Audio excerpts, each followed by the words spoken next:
Olá, tudo bem? Hoje gostaria de dividir com você sobre o filho pródigo. Uma parábola muito conhecida e muito utilizada nas igrejas para trazer sermões e pregações. No capítulo 15 do Evangelho de Jesus, segundo escreveu Lucas, começa uma narrativa onde os pecadores e os cobradores de impostos eles se aproximam de Jesus. E aí, então, os fariseus e os mestres da lei, eles começam a murmurar acerca desse fato. Começam a indagar a Jesus por que ele come, senta e ele divide ali o espaço com os pecadores, já que ele se intitula como filho de Deus. Então Jesus ele utiliza de uma parábola. E parábolas nós sabemos que é uma narrativa curta que não aconteceu para explicar algo mais complexo. Ele queria, na verdade, explicar aos fariseus e aos mestres da lei que foi para isso que ele veio. Ele queria mostrar o amor de Deus.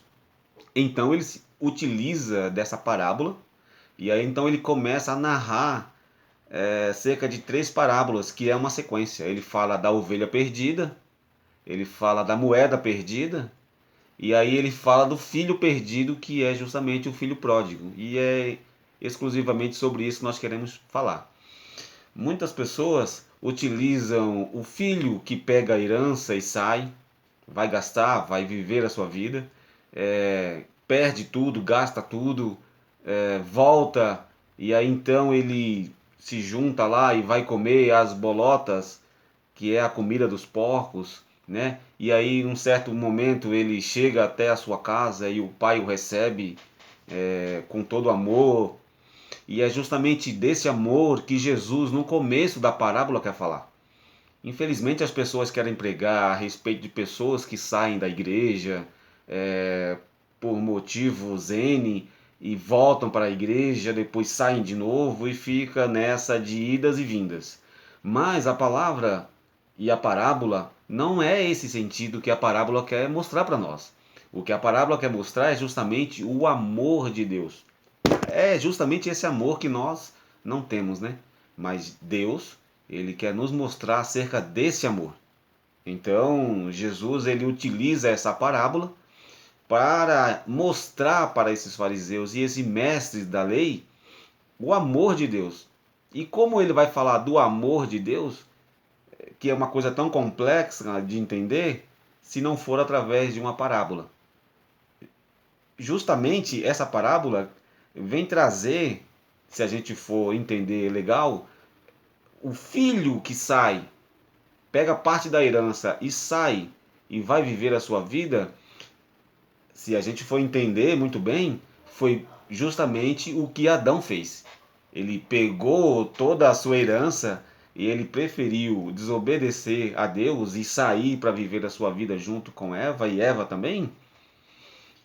E depois Deus, de uma forma brilhante, traz eles de volta, né? Porque quando ele peca, cai, e Deus, logicamente, dá o seu castigo, tanto a ele, como a serpente, como a mulher, mas Deus ele se relaciona ainda. Mesmo com a queda do homem, ainda existe uma relação entre Deus e o homem, mostrando justamente esse grande amor que ele tem para com a humanidade. Então, esse filho que sai e vai gastar sua herança é justamente a humanidade que herda esse pecado de Adão e, consequentemente, todos pecaram e destituídos foram da glória de Deus.